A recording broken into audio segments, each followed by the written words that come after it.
Hey YouTube, welcome back. Today we're going to be talking about BCS Duluth that happened on the weekend, same weekend as WGP Nagoya.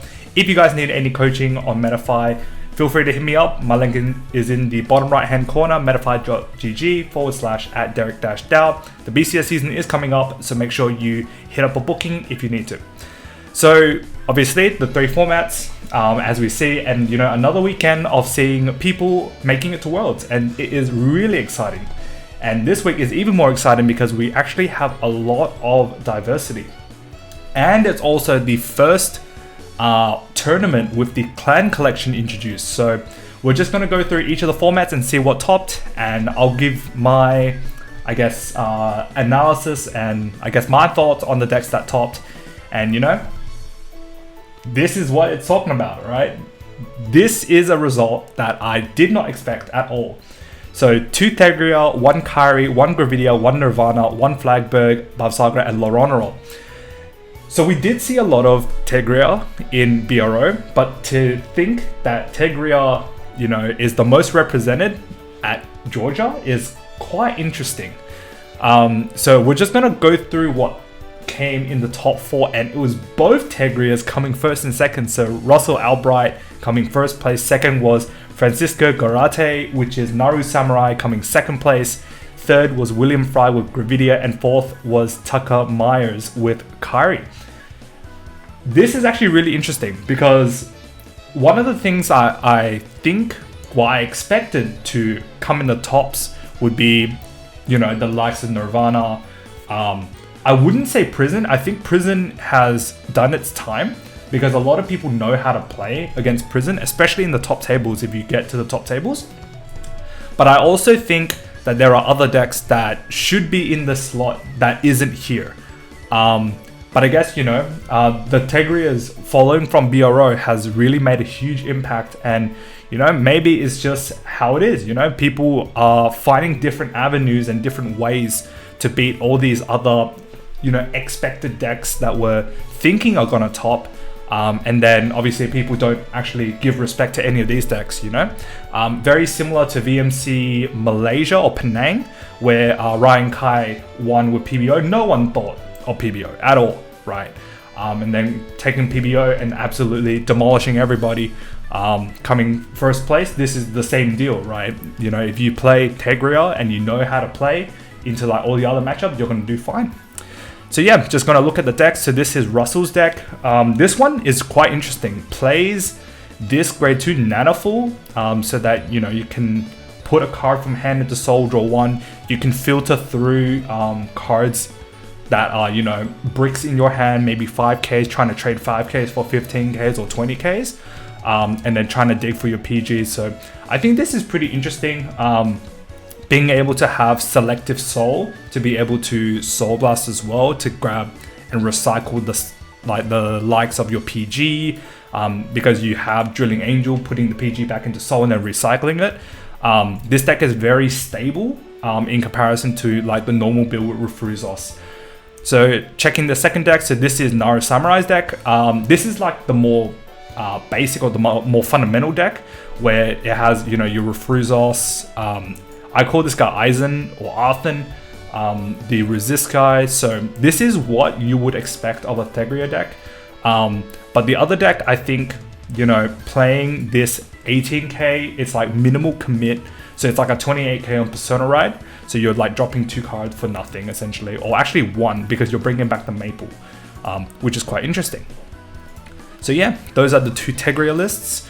The third place was Gravidia World. We've seen this before, same old story, nothing to be changed here. This is actually the exact list that I would run for Gravidia World. So yeah, congratulations to the third place player. And then we have Kairi, so Kairi with Calfee. I don't know whether Calfee is actually a good pick now. So the reason why I picked Calfee for Jakarta was I was scared of Prison. So I prepared for more of the Prison matchup, but I think maybe Calfee has done its time. So I think maybe running the likes of Kinky might be better, just to have, big rear guards. But then again, if you're going into a room full of Gravidia, maybe this is the correct pick. But yeah, like the deck is still solid. It only gets better with Lyrical Cassette 3 because it has a grade 1 called Yuika, the $50 triple R. So yeah, this deck only gets better, and you know, it's already doing good. So I definitely do expect to see this perform even better come the next set. So yeah, that's pretty much standard. So we're gonna jump into V now. Now V, this is where the spice is at, all right? So not a single gold paladin, not a single Bermuda triangle, which is bizarre, right? All of the, like actually half of these decks, or more than half of these decks, are actually from Clan Collection. So we have 2 Dark Irregulars, actually no, sorry, 1, 2, yeah, half of these decks, right? So 2 Dark Irregulars, obviously not from Clan Collection, and then you have 2 Gear Chronicle, so Steam Maidens, and then 2 Narukami, which were Vanquishers, 1 Royal Paladin, which is Jewel Knight, and then 1 Great Nature, which is Leopold. So quite interesting to not see golds or Bermuda, and you know, Bermuda was like an absolute train wreck in BRO, taking first place and pretty much the tops with Ange Highland, and not a single one is seen here. So obviously there's a huge meta shift in V Premium. So looking at the top 4, so this is Antonio Toot with Steam Maiden. So I think he's one of the players from Kingslayer cards or Triple Sleeve. So congratulations to him. Second place was Sabkib Hossein with Steam Maidens again. Third place was James Lewis with Leopold Reverse. And then fourth place was Lloyd Utah Brown with Vanquisher. So this obviously says a lot. This says heaps in terms of the V Premium metagame. The fact that the Clan Collection just dropped and then it's performing. So, you know, the power level that this Clan Collection has provided is actually significantly higher than what we saw in the previous Clan Collections.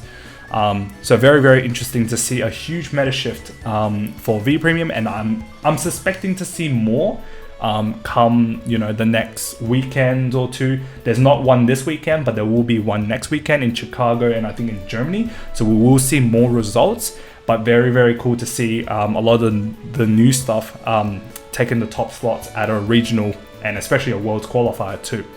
Looking into some of the decks, so this is Antonio's list, playing 2 Piano, 2 Reanimate. Reanimate's pretty cool. You can like set up your bind on first grade 3 ride. You know, your Ularoos, having 1 Heal Guardian, which is actually searchable using Lost Gear Dog 8, which is pretty cool. But otherwise, you know, you still have your Nabus, your good stuff, and then pretty much the whole Steam Maiden package. Very, very cool deck.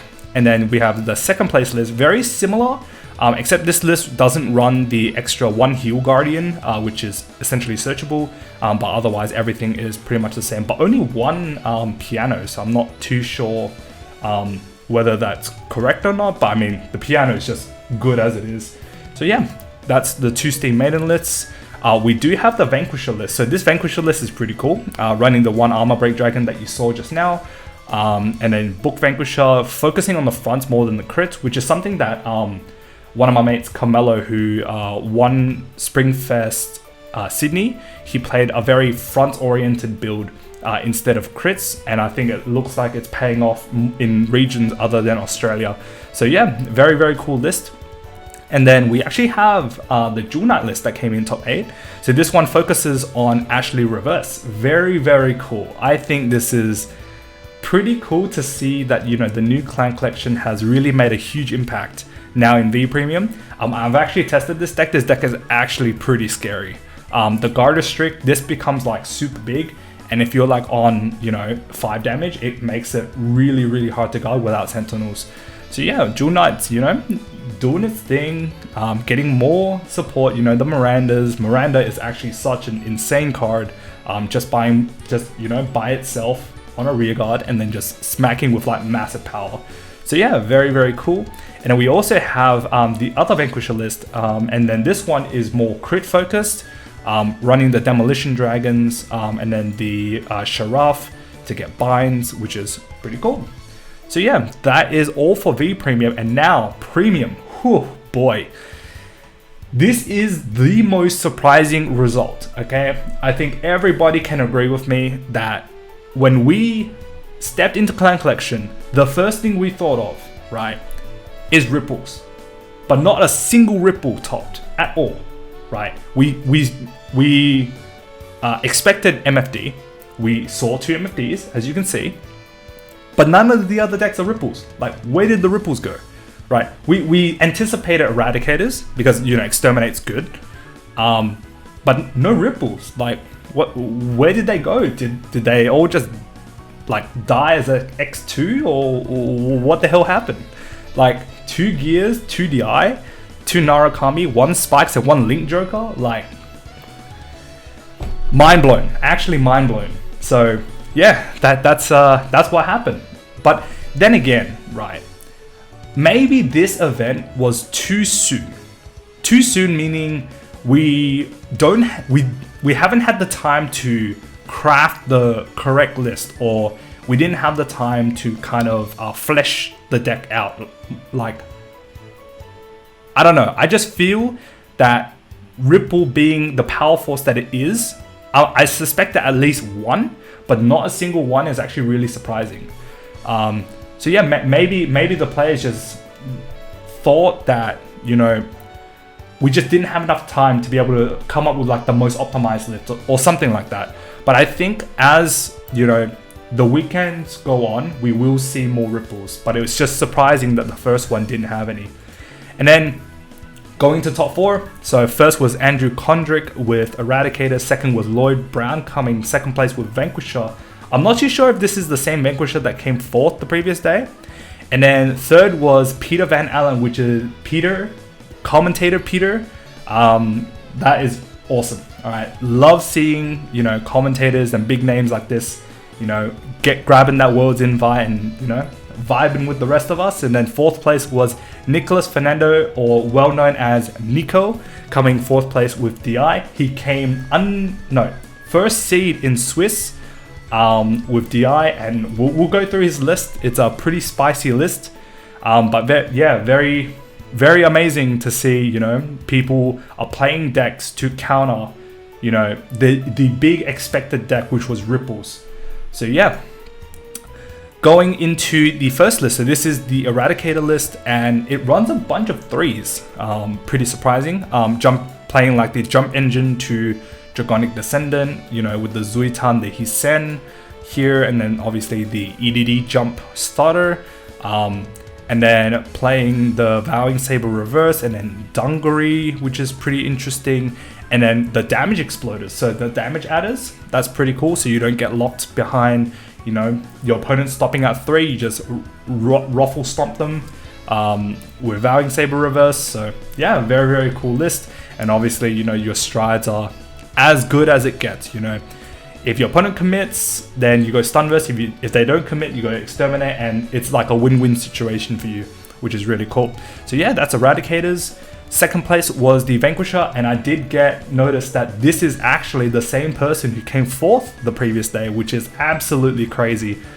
Being able to come in the top 4 twice in the same weekend is actually nuts. So this player played Vanquisher, pretty standard to be honest. 2 Cholos, I guess that's like restanding with Exterminates, and then, you know, the good stuff in Demolition, pressuring the audience. Actually, there's 3 Cholos, and then running the entire package for Vanquisher, pretty cool. And then everything else is like kind of the same, right? Every Narukami deck, Exterminates, Stunverse, happy days. So yeah, that's the top 2. And then we do have the DI list. So this list is practically the same as the DI list that came top 8. And that was Franz's list. And I got noticed that Franz's list was changed by 1 card, I think. Swapping one of the Selfish Engravers for a Flaming Pony, or something like that. I'm not too sure on the specifics, but I just know that 98% of the deck is the same, with obviously whatever G-Zone, right? So this deck, you know, playing the NLK package, you have your Rhodias, Engravers for counter charge, Poisonous Abductor to pretty much search out your Age of Darkness to CC, all your Selfish Engravers to CC, and then your Fu engine, putting Ketsa into Soul Blast, pretty much a Dimension Creeper clone. Poisonous Abductor is pretty cool because it can search for Enigmatic Assassin later on in the game if it's like stuck in the deck. And then, you know, everything else is just as it is. So your drag forms are like an extra copy of any of your grade 2s or greater, because it's based on what you have in Soul, and then, you know, you still have your Hope and Dams and your Barrows. So yeah, pretty good. And then obviously with the addition of 4-fax, this card is actually insane. And then obviously playing 11 crits just maximizes the utility on 4-fax. And then just making it really unstoppable if you pretty much stride into 4-fax, return 3 crits when your deck is low, and yeah, just win the game that way. So yeah, very, very crazy list, and I think it's a pretty good list. And yeah, nothing more to say. NOK is just pretty much the same deck as it was, just with added tools, which is really cool. And then we have, this is Heart Ali's list. Yeah. Deleter Messiah. Bless up, man. Bless up for sure. Like, this list is really cool. I think very, very innovative. So you play like the Messiah engine early, right? With like your Volcos, this grade 1 to place your Volcos. And then pretty much when you get to your grade 3, then you play a different aggression engine. So then you play your like Deleters, and then you go into your like Cosmic Dawn Dragon, and then loop into your Givens, which is pretty cool. So I think this list is pretty spicy, not gonna lie. Like, this is definitely not a list that I would bring, and only like, you know, the Link Joker fanatics and the Link Joker mains would definitely be comfortable with bringing this deck. I think there's a lot of merit into building a deck such like this, and the fact that you slammed 2 aggressive engines together and just make it work is actually really amazing. So congratulations, Heart Ali. Like, this is a pretty amazing list. I would like to give this a try actually. So yeah, might do that in my own time. And then the last list we have is the Spike Brothers list. So I think this is pretty generic as it gets. You know, you have your Rising Novas, your Dudley engine with like Lucifer, Davey, Daisy, and then you have your Ambush Dexters to search your stuff. You play your Brackies for like early game 20Ks, your Agile fullback to place behind the Vanguard. Yeah, it's just as good as it gets. And then you have your Mecha Instructors to loop with Galligabalus. Yeah, it's just really, really good deck. Very aggressive deck. And yeah, it just gets the work done. So that's pretty cool to see. Spike Brothers come top 8 is very, very cool too. So yeah, that's pretty much all the lists that we have for this week. I know that this week is a break week, so there won't be any BCS events this weekend, but we will look forward to the next weekend and hopefully to see more Clan Collection impact. There is also the Bushiroad strategy presentation, so we may look to get a ban list. Whether or not it is effective for BCS, I'm not too sure. But we will get the specifics in the coming week. So yeah, that's pretty much it for this video. If you like this video, hit a like, comment down below what you guys think of the results that came through for this event. And yeah, if you haven't subscribed, hit that subscribe button, and I'll see you guys in the next video.